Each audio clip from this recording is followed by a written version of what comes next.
Raising backyard chickens can be a lot of fun. And it has other rewards. Now, baby chicks are about as robust as a wet piece of toilet paper. One of the biggest threats to them is them getting cold, and so you want to make sure that you have a good heat lamp. I usually don't even get my chicks until after the last frost day. Now, whenever I introduce a chick to a new home, I always like to make sure it knows where the water is. So I always take each one of them and dip their little beak in the water.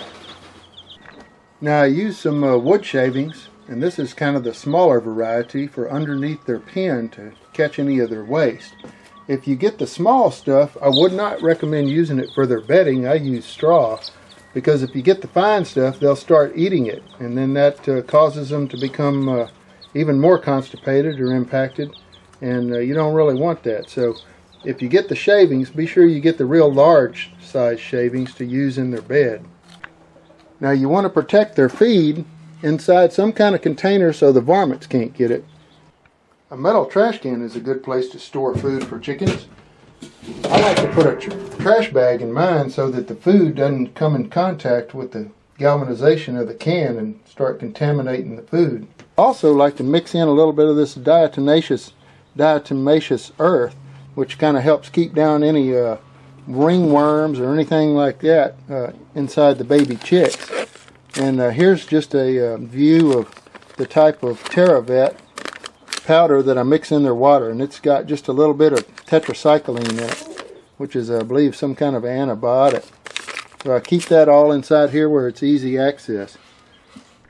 Another thing I like about this cage, other than it having a little sliding tray for their waste, is it's got a door that's raised up pretty high off the bottom so these chicks can't jump out the door in case I accidentally leave it open.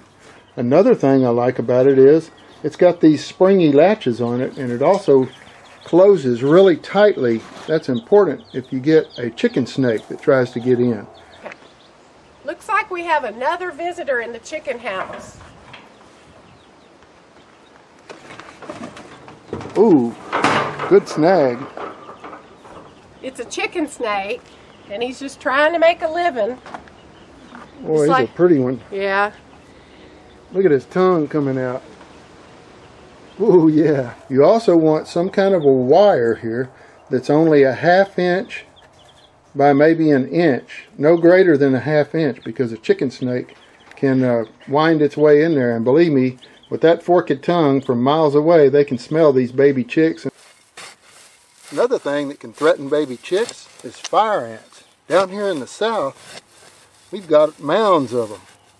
It only takes one bite from a fire ant to kill a little baby chick.